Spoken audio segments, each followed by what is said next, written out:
It's simple, really. Great stories with a good cup of tea. It's the Tea with Mike show. On this episode of the Tea with Mike show, we sat down with Daniel Kent. Come learn about how Daniel overcame a gambling addiction and is now taking action to help others. As always, grab a cup of tea, sit back, and enjoy. Hi guys, and welcome to another episode of the Tea with Mike show. Always excited to share with you stories from around the world. Today we're traveling the globe to the United Kingdom, where I'm originally from, and I'm super excited to chit-chat over tea with Daniel Kent. Welcome to Tea with Mike, Daniel. Hi man, it's great to be here. I'm enjoying my tea as always. Got green tea. Have you got yours? I do. I have some good Yorkshire tea. I see that was a Man City cup, is it? It is indeed. A big Manchester City fan. I really do miss going to like Premier League games. Not that I'm really missing much with the current restrictions, but yeah, like nothing beats a sporting atmosphere at a Premier League game. Oh, you're not wrong. I'm a Chelsea fan, so I love going to Stamford Bridge and watching the games. Nothing beats it. Nice. Well, let's do something. Let's do it a little differently today. Do you want to tell everybody what your favorite type of tea is? Okay, sure. I've tried loads, but I have to say my favorite is green tea. Now, a lot of people I'd say don't have green tea, and everyone will stick to regular, but I've got my green tea now, and honestly, I love it. It's so nice. What one's your favorite? So Yorkshire tea, very strong black tea, and I'm also fascinated. What drew you to green tea? Is it all the health benefits that's supposed to come with green tea in terms of the oxidants and that type of thing? Yeah. So I've done a lot of research a few months back on green tea, especially. And there's this thing in it called, don't quote me on this because I might be wrong, but I think there's something in it called polyphenols, which are meant to really help, like, rehydrate your skin and really help with your skin. So I thought, why not? Let's experiment, and it's worked so far. My skin is starting to clear up compared to what it used to be like. That's fine, and then there's always kind of the conversation about like anything good. You can also overdrink tea. Like you could have too much and it loses its like I guess value and its like taste just because you've over caffeinated the body. 100%. Everyone over here in England and the United Kingdom are tea lovers, so I'm so glad we can chat about it. Fantastic, man. So do you want to tell the audience that are watching this, what do you call home? Sure. So Brighton in England is my home by the seaside.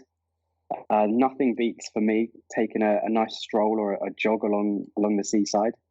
I'm currently unemployed, but I'm working on other things on the side at the moment. I really enjoy your Tea with Mike show itself, and it kind of gave me a little bit of confidence to actually go and do it myself, kind of something similar.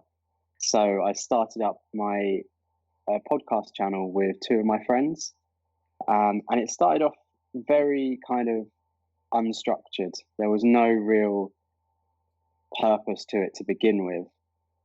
So we decided to name ourselves the Unstructured Podcast. I love it. They often say, what I've found from experience is it's about keeping it simple, right? I think people overthink the name, and like sometimes the name is already in your life in other ways, as you're explaining. Yeah, it literally fit us perfectly. And we did have a name to begin with, and it was called, again, we took it so simple, like you said, and we just named it the For Now Podcast, because it was literally for now. It was a temporary name, so we named it that, and then we've kind of thought we don't really have much structure going in. We kind of wing it, and it seems to bring out a very engaging conversation anyway. So let's just call it Unstructured. Fantastic, and we'll dive a little deeper into that a little later on. So, you sort of alluded to it, but what's your favorite? What was your What was it like growing up? Have you always lived in Brighton?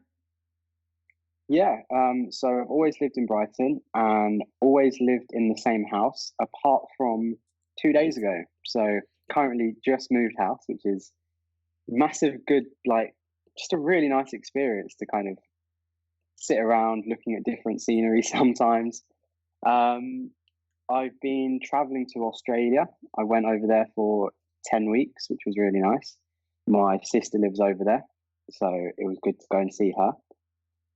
And I also went to university, or as it's called in America, college. Um, but I dropped out after 2 months. So I had a little bit of experience with that, but it I didn't think it was for me at the time. So I haven't really left Brighton that much. I've kind of stayed around this area, kind of a bit of a home bunny, really. Nice, man. So I've definitely got to ask you, how often do you eat fish and chips? Oh, do you know what, right? I didn't actually like fish growing up. I really didn't. But the last couple years, I have really got into it. So I'd say once every 2 weeks. Nice. Nothing. The fish shop. Can you still get takeout, or are they closed at the moment? Yeah, you still can, which is kind of handy. I've been getting that quite a lot. I'm discovering all the secrets here. So Yeah. yeah. So let's talk. Let's go. I guess start on the point of like when you were in school. What were some of your kind of like favorite subjects? What did you find challenging about school? That sort of thing. Yeah, for sure. So I was never classified as like one of the popular kids in school. But I also wasn't. I had a nice group of friends growing up, basically. And I'd say a few of my favorite subjects were like sports and maths. They were the two things I was really keen on and really good at. Um, Surprisingly, though, I actually managed to get a really good grade in history. I don't understand how or why, but I did. So I went through a bit of bullying though growing up during school. I think to a certain degree, a fair few people do go through a bit of bullying during their school years. Um, but I'm not sure how that really can change going forward unless obviously like parents are raising their children differently. Um, but no, yeah, that was roughly what my school life was like. It nothing too interesting to be honest. Yeah, for sure. And yeah, and when you're in the, I would say I was teased and picked on a little bit during my school career, but I never really classified it as bullying. I get people just thought it. I had a short fuse from time to time. People just thought it was entertaining, you know. So I never felt. I was never being like I was never being attacked, but like there was I was always often the focal point of attention, you know. Mm, yeah, I get that. I also think though that when you're young and when you're that kind of age, you don't really understand what bullying really is. Mm, So definitely. a lot of the people who I maybe would classify done some sort of bullying towards me growing up, I can happily have a conversation with now. Like they've Mm. changed so much, and I think it's just maybe an immaturity level from people. Yeah, that's you raise a good point. It's hard to define what bullying really is when you're in the moment and everyone's trying to not stand up for themselves, but that you want to be seen as equal to your peers, right? Yeah, absolutely. Yeah. And so obviously so you go through you pass school, like you kick ass at math and sports, and you stitch some things together with history, and then do you want to tell us a little bit what happened when you left school and you turned 18? Sure. So I didn't really understand I didn't really know what I was going to do with my life. And I'd say a lot of people don't really know much because at that age you haven't experienced that much. So you're given the world, you're like people say to you, right, you can do absolutely anything. And especially growing up nowadays with all of the opportunities on social media, it's kind of overwhelming to a younger person that they've got so much opportunity everywhere and they don't really know what to do. So I'm sure we'll touch on this during the episode, but one of the issues I found when I turned 18 was I had no direction. So I was distracting myself with gambling. And I was that was my way of getting out of the current situation, which in my life I had no idea what was going on. So I used to sometimes skip college and just go to the bookmakers and gamble my money away, basically. And it got to like a point where I was like, right, I need to rewire my head a little bit. I need to think a little bit differently. So I took a chance and I went, right, I'm just going to fly off to Australia for 10 weeks. So my sister lives over in Australia. I got on a flight a few months later and I went to see her. And over there, I'd done a bit of solo traveling. And this was probably one of the best experiences I've ever had in my life, just getting away on my own in Australia. And I met a really nice, exuberant guy over there called Luke Simpson. And I met him on Fraser Island. And I actually got him on an episode of the podcast I've done. And he kind of made me just think in a completely different way. And you know, when you're young and you don't really know much, and a sort of a big figure comes into your life, and you're inspired by everything they do, and the way they talk, and the way they go about themselves. It really just captured me. And like, I came back from Australia, and I was like, right, I want to do this, I want to do that, I want to get rid of this out of my life, or I felt like a sense of urge and passion all of a sudden coming back. And then obviously going on to when I was 19, yeah, I kind of plateaued a little bit. So I just got back and I plateaued into the same sort of stuff again, where I was working, paying the bills, not really having much else in my life. Right. And then I decided to go to university, or as it's called in America, college. So I went over there and I just found like my gambling still being a major issue in my life. I'd never kind of unlayered everything and gone, right, this is an issue and it needs to be resolved. And 2 months down the line, I ended up dropping out of university because of it. I wasn't enjoying it. And it, it's weird to think back to and talk about these things when you're in like a different position. It's kind of interesting. For sure, man. And definitely resonating with lots of experiences that you had, because we're similar age. Like, we both lived in England, so we come from the same educational system. The same thing is like, what do I want to do when I leave school? It's like super exciting, but I don't know what I want to do. I just want to talk to people all day long, Mm-hmm. So I can definitely, I definitely hear you. When did you, I guess, first acknowledge that your gambling went from being something that you like did for fun to an addiction? Because that's really like finding gray line, right?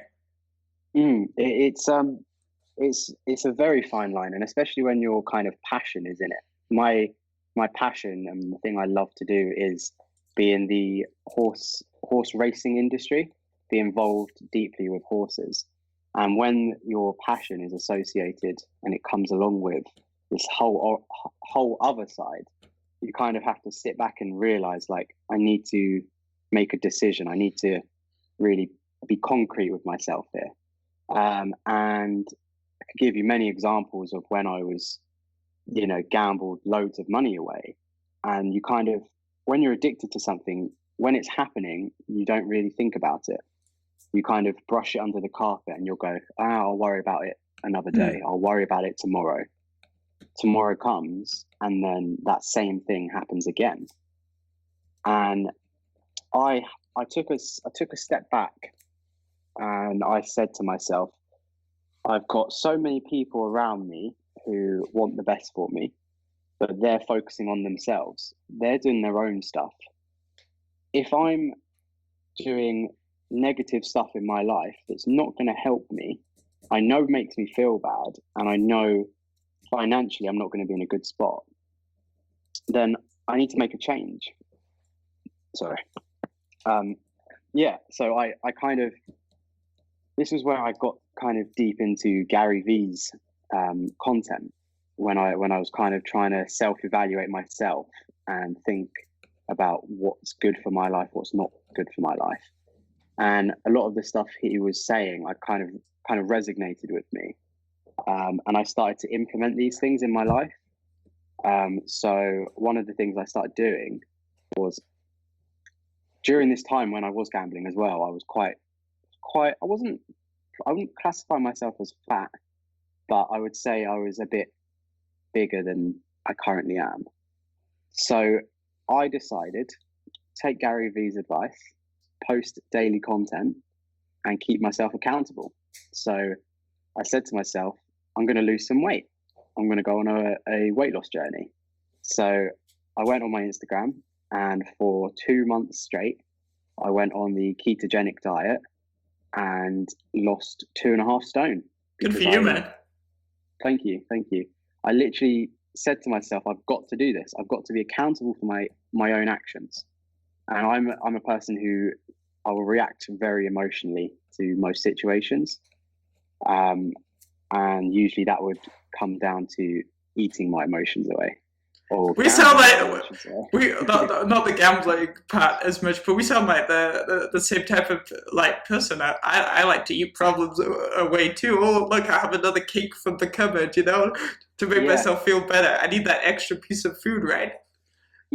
Absolutely. And I've done that for so long that I realized this just isn't the way forward. This isn't the way, because I keep coming back to the same spot. I keep thinking this is helping, but then I end up back in the same spot. So I had to do something completely left field. So I thought, right, let's document a weight loss journey for everyone to see. And I'd done it, and I felt unreal. I came out and I went, whoa. I suddenly got an urge in my head, in my brain, and I went, I can do something else now. So I then started to tackle this gambling problem, and I said to myself, right, today I'm not going to do it. Don't worry about tomorrow. Don't worry about what I done yesterday, but just today I'm not going to do it. And that little improvement then made me feel good. I got to the end of the evening and I went, whoa, I've actually done it. And I woke up the next day and I said the exact same thing. And before I knew it, I'd got a week down the line, a month down the line, and I was saving the money that I would usually spend on it. So then I could start paying back debts I had. I could, go out with my friends, do things, all of this. And I think you've really got to accept it first. You've got to accept that you've got an issue or you've got a problem. And then when your mind's in that acceptance space, you can make the right decisions going forward. And as you perfectly on cue pick up your tea mug, we'll just take a brief intermission, and we'll have a little tea fact for the episode. So today's tea fact is tea was a major factor in establishing connections between the East and the West. So we're talking about the world here. It was also a catalyst for developing new technologies such as faster transportation ships. And this comes from factretriever.com/tfacts. So what did you think of the tea fact? Yeah, pretty cool. Do you do all this research yourself on these tea facts? Yeah. So one of the things I'm quite good at is like research. So I spend quite a lot of time, obviously, like trying to learn more about the history, the history of tea, because there's so many different sources out there, right? And so some of them agree, some of them disagree. So the only thing you can really do is, like, let's say you look at 50 sources and 12, 15, like say like 20, 30 of them say that the first tea producing country was this and this is what it is, then you'd lean towards that piece of information, right? So, so I'm just trying to learn more about tea and its history and its culture, I guess. Mm. Yeah, nice, man, nice. So we'll go diving a little bit back to your trip to Australia. So what do you think was different about Australia that kind of helped you break that habit of gambling? Talk to us a little bit more in terms of maybe the environment and the different people and that sort of thing. Sure. I think that's a good question actually, because the one of the main differences from Australia to the UK is the time difference. It's a huge time shift, and everything I would usually be gambling on over here would be on a different time zone when I was over there. Oh, So it'll be when I was asleep in Australia, which really helped because I was like, okay, this is something I don't need over here. I thought I needed it over in England, but now that I'm over in Australia, when the time zone is different, I don't need it. So I went over there and I kind of thought, I'm never probably going to get this experience again unless I put myself in a position where I can be. So travel, go to loads of different places in Australia that you can. So I've done the whole of the East Coast in Australia, oh, that's cool. which was unbelievable. One of the, I highly, like, for anyone listening, if you haven't been traveling, do it, because it just, you feel so much different and you feel so much freer. Is that even a word? I don't know. But, yeah. Oh, that's absolutely true. That's absolutely what. Yeah, and that's one of my goals, which is why I'm trying to diversify and like how I make income to give me a few more like options and flexibility, like post like COVID, right? So, and I'm lucky in some ways. Like I do have family around the world. Like I have an uncle in Melbourne, and I have family in Switzerland and England and Ireland. So I do have in the US. So I have lots of destinations covered. It's just all about funding the experience. yeah, that's the thing, isn't it? It's the funding that is the issue for a lot of people, and it's not surprising. It's not cheap to go away. Yeah, yes, yeah. So if you wanted to dive a little deeper into in terms of the Yeah, people in that the was it. environment. So the people over in Australia compared to here are a lot. I don't even know if friendlier is the right thing to say, because everyone is like, a lot of people over here are friendly, but you know, you're walking down Bondi Beach and you'll just get a good day, mate, and it's like, okay. I was so not used to that being 18 years old, like thinking life revolves around me and just me, that speaking to another human, I was like, oh, I had a bit of social anxiety about myself. And one of the good things as well was when I went to Fraser Island, that for anyone who doesn't know, Fraser Island is one of the most stunning places on the planet. It's kind of, the islands on it are unreal. And when you go there, there's no phone service at all. Oh, So wow. you kind of go there for 3 days with your kind of tour group and your tour guide, and you literally have to interact with people. That's Bringing, fantastic. yeah, absolutely. Bringing your kind of natural human state back to what it's meant to be. So I found that was so refreshing. I didn't have to worry about any external things that were going on anywhere else. I could solely focus on me feeling the experiences that I had there and then. So I'd say it was the access. It was not having the access to these things that helped me enjoy the moment and really feel things a lot differently. Nice, fantastic.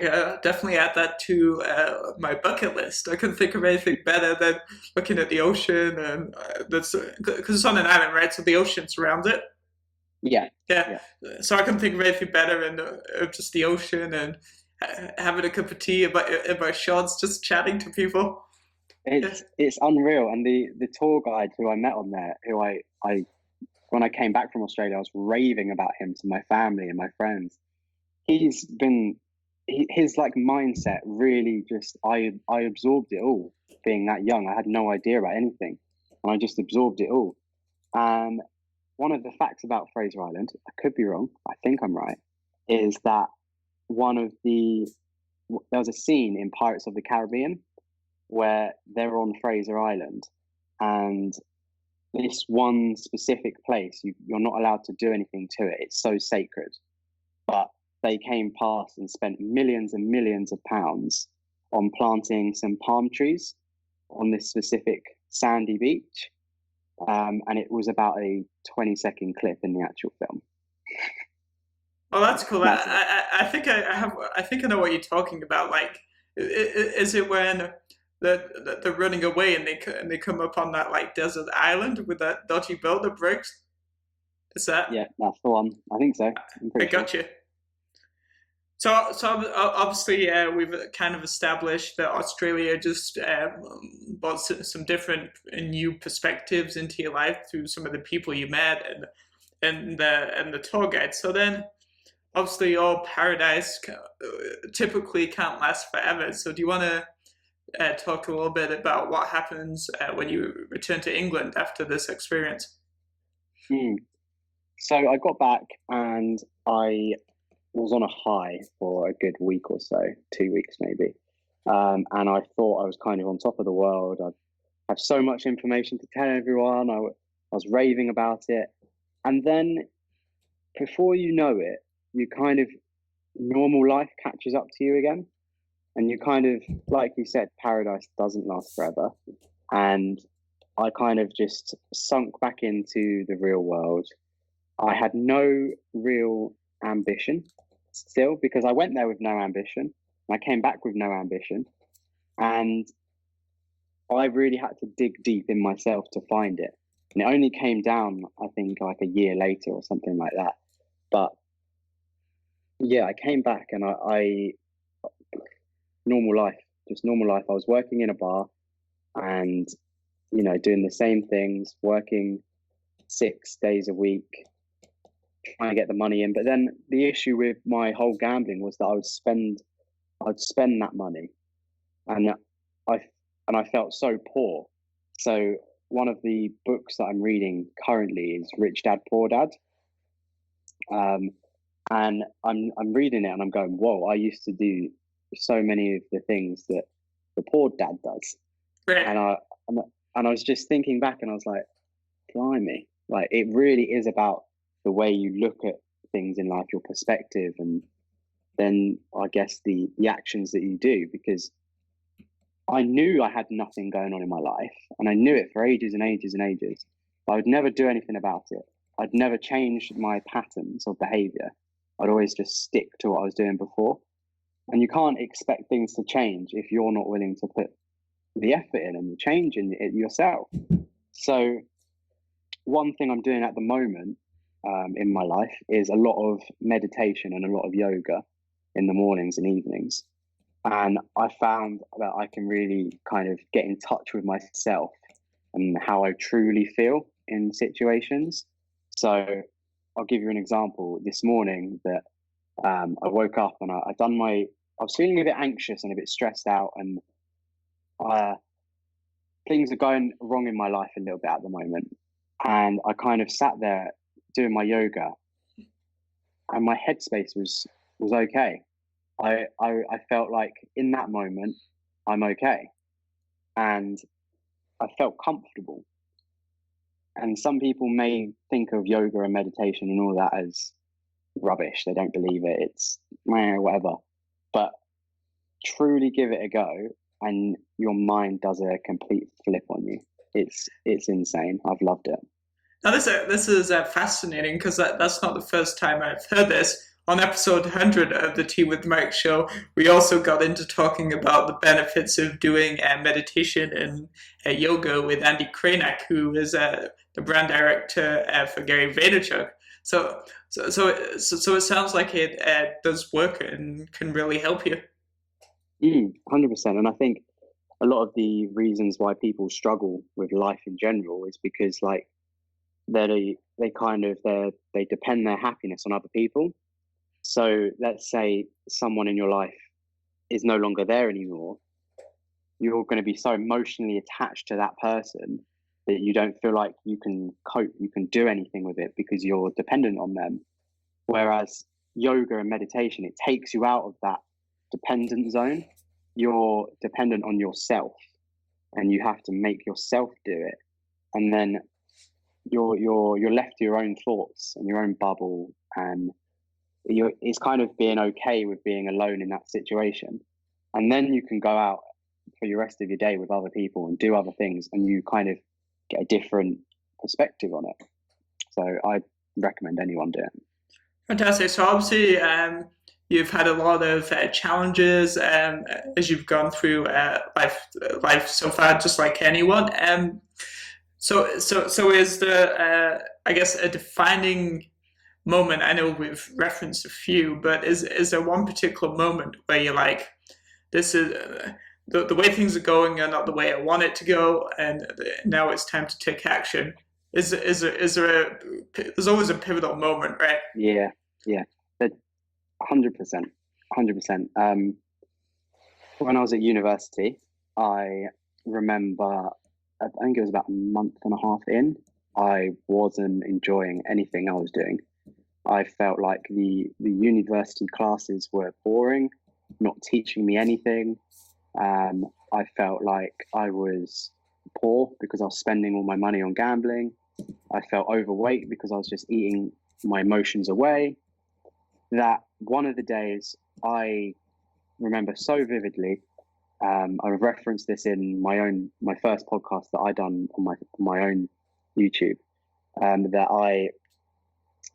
all of my flatmates were going out partying that evening, and I decided to leave the room, leave the flat, go to one of the corner shops near me, or one of the supermarkets near me rather, and buy loads and loads of food and alcohol, like loads. So it was chocolate after crisps, beers, Oh wow, ciders, everything, because I was like, right, let's try and escape everything, because I just wasn't happy. I then walked back to my flat, and I walked in really quietly because I didn't want anyone to hear me, because I just wanted to be alone. And I walked into my room, locked the door, and turned all the lights off. So it was in complete black, complete darkness. And I sat there with my headphones on, just watching pointless rubbish on Netflix and YouTube, while stuffing my face and drinking alcohol. And my flatmates came past my door and were knocking on it, going like, "Dan, do you want to come out? We're all going out now." And I blanked them. I didn't want to be involved because I felt that kind of detachment from myself. And it got to a point that evening where I stumbled upon Gary Vee. It was so random. I'd never seen any of his stuff before, and it kind of woke me up. It gave me that little bit of, life isn't what you think. If you're in this state of mind, do something about it, make a change, and be accountable. And I wasn't being accountable. I was literally just emotionally reacting to everything, as a lot of people do, because from what I've learned, that your thinking brain goes in one direction and your emotional brain takes a while to meet it at the same point. Your emotions are a little bit behind.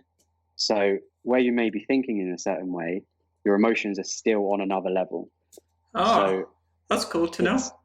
Yeah, it's very interesting, which is why a lot of people need time to get over situations or to deal with situations, because then their emotional brain can catch up with their thinking brain. So I stumbled upon one of his videos and I thought, this isn't going to define me. This isn't going to be the way I live my life. I want to make more of an impact, and not just myself, but for other people. I want to be the person who can go, I went through this, but I got over it at the same time. So the next day I woke up hungover, but I didn't attend any class from that point on. For the next 3 weeks, didn't attend a class. And I just sat down every day, writing down things I wanted to achieve in my life. what I was going to do. And then I'd break it down and go, right, how am I going to get to this point? How am I going to get to making some money? How am I going to get to overcoming my gambling addiction? All of these things. And I then phoned up my parents the next day and I said, I'm going to drop out of university. And maybe that was an emotional response, but I felt like there was too much going on in this area that I want to get out, do something else and work on myself, and then I'll be okay. So I'd say university that day was a real defining point in kind of my emotional, I don't even know what you call it, roller coaster. That's funny. I was literally going to say roller coaster too. Wow. Yeah. So, all right. Okay. So that's kind of a pivotal moment. So, at what point was it like, I want to do this podcast first off, and then like how much I guess self-confidence or encouragement did you have to give yourself before sharing your story, I guess, with the world, because it's totally not an easy thing to do. No. So I only released my gambling addiction story on the 3rd of January. So the first Sunday in January 2021. It has been very short, lived this bit. And that was all down to not having the self-confidence in myself enough yet to be like, right, I'm going to go and do it. So in terms of having the confidence to actually start the podcast in general, I got two of my closest friends and I said, right, we're going to do this. All three of us, we're funny people. We can have some banter. And we're going to start a podcast. So I took the leadership role for our channel.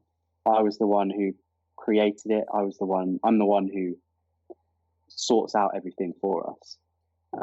And that gave me the confidence then to realize that people actually don't really care that much about anything to do with someone else. Like, I never wanted to talk about anything that had gone on in my life because I always thought people would care.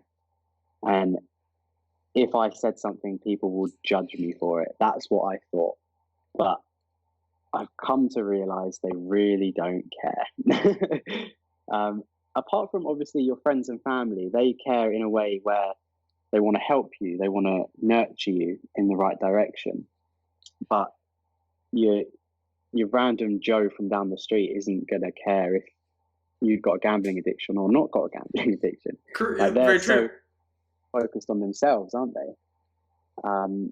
So I built my own kind of confidence up to begin with from having two other people by my side and some of our first episodes that we released on that channel were appalling. They were not good. They were not thought out. They were just filmed and not edited and just uploaded. That's how random it was. That's what you have to do though to get started. It's the same with the like Teawithmike show. Like, you're not born on the planet with a like complete package. You have to kind of like learn through experience, and then you have to decide what's ultimately important. So for me, it's about the storytelling and the people. Like, as long as people can see both parties involved, or they can hear it good enough, that's good enough. For me, I just keep putting out more, So Absolutely, yeah. And that goes with everything in life, really. Like, you've got to dip your feet in the pools to find out which pool you want to go in. And in terms of like failing as well, you can't expect to be good straight away. You've got to touch the stove to know if it's hot, kind of thing. You've got to try these things out. So I built my self-confidence through that to begin with. And then it got to a point where the other two kind of lost a bit of motivation, and COVID had hit and everything wasn't really going to plan. And we stopped for 3 months. We hadn't uploaded anything and we kind of stopped. And I sat back and I went, oh no, like, I need to do something here. I can't have my headspace good only when I'm with these two guys doing this thing. I've got to be okay in myself. So I then created my own channel and started posting stuff about myself. And I then reached out to the guys again. I met them in London. So this was when COVID over here had started to drop there, where we could go to different places. I met them both in London, and I said, "Do you actually want to give this a go now? Should we take it more seriously? Should we rebrand ourselves, get a logo?" Because we didn't have anything at this point. It was so basic to begin with. And I kind of established the leadership role in the group and pushed myself to be like, I can do more than I am.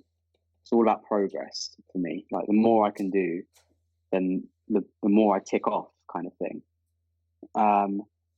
And yeah, I started uploading stuff on my own channel, and then I finally kind of grew some confidence to be like, come out with your own story, talk about your struggles, because I think a lot of people in this world can relate to some sort of addiction story, whether it be gambling, whether it be alcohol, no matter what it is. Whether it be eating too much food, that's a real like problem that you don't always think it's a bad thing in the moment, do you? Absolutely, agreed, 100%.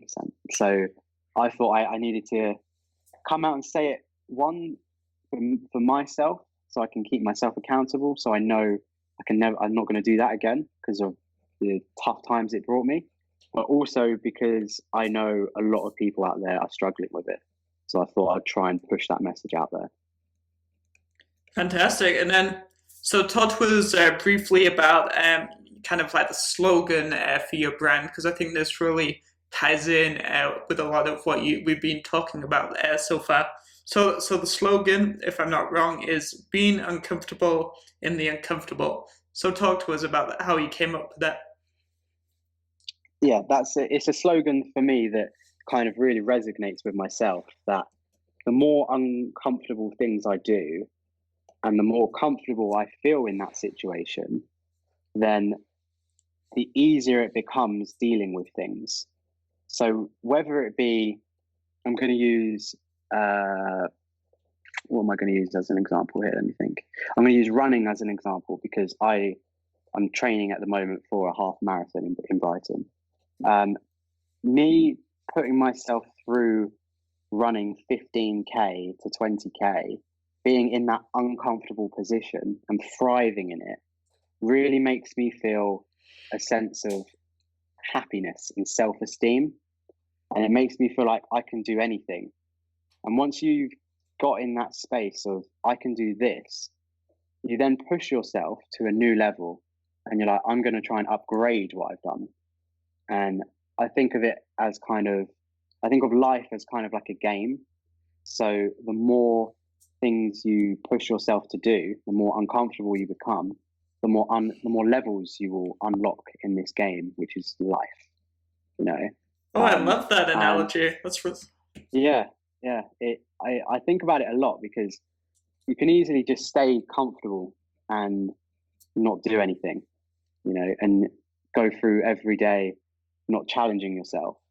But once you really open up to the world then opens up to you. So I really try and push myself to do more, but not push myself over the limit. I don't want to overwork myself where every single day I have to do something, I have to do this, because then that creates a false dynamic of like the world and the world that we live in, because putting like expectations on things that you don't need that. So the slogan is something for me that helps me keep going and helps me unlock new levels. Nice, fantastic. So what's kind of the goal with the podcast? The goal with the podcast is, that's a very good question, actually. You know, you don't really sometimes sit back and think about it deeply, but the No Regrets podcast that I've got is for myself, to be completely honest. I'm going selfish because you've got to be selfish in this life. No one else is going to look out for you. So the No Regrets podcast for me is keeping me accountable for living a thorough and true life for myself, not for anyone else. So I don't want to be 50, 60 years old saying, I should have done this, I should have done that. Why didn't I push myself to do something different? So it's for myself to keep accountable. And the Unstructured podcast with my two friends is the purpose of that. And the goal with that is to kind of share other stories of other people's lives, to bring awareness to people that things, if you put your mind to something and work for it, you can achieve your goals. Fantastic, man. And then, so how do you think your journey with gambling addiction, how do you think it's affected you and also those around you? Now, and then what's the one thing above all that you've learned about yourself as you've gone through this journey? People around me kind of don't really understand it because they've never been addicted to something. And when you've been addicted to something, you realize how awful it can bring and the negative effects it can have on you. They didn't understand it to begin with, so I've tried to explain it to them in a way which they'll understand by using analogies and bring it down to their level. But people are starting to become more understanding with the fact that if you actually open up to it, people will try and help you. The people who care for you will help you and they will support you. So every time I was battling with it with myself, it was just me dealing with it. But now that I've opened up to people, other people are helping me along this process. And the one thing I'd say this has taught me is that if you cut everything negative in your life and focus on something that you want to achieve and you put 110% into it, then you'll find the world will give it to you. You've just got to want it, be honest with yourself, and be accountable with your actions. Well, fantastic. And then, so finally, what's next? What does 2021 look like for you? Like, what are some things you got going on? I have a hell of a lot going on this year. It's good. It's good to be busy. Yeah, it's keeping me in check for sure. One thing I really want to do this year is read more books. So I've been making a conscious effort to read more. I've got a half marathon in June, which is going to be really interesting. So I'm raising money for Macmillan Cancer Support. And I'm also going off in, July. I'm going off in July to take a horse riding course for 14 weeks. Basically just down to me trying to challenge myself again. That's literally it.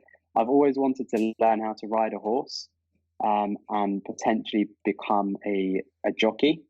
So I'm going to take a 14-week course over in Newmarket to learn. So a lot going on this year. Fantastic, man. Well, thanks for sharing your story on the show, and just thank you for taking some time out of your day. Thank you very much for having me. I really appreciate it, and keep doing what you're doing because it's great. Awesome. Again, thanks for being here. All right, guys, this was another episode of the Tea with Mike show with Daniel Kent. You'll be able to find all of Daniel's social media links to things like his podcast below this video.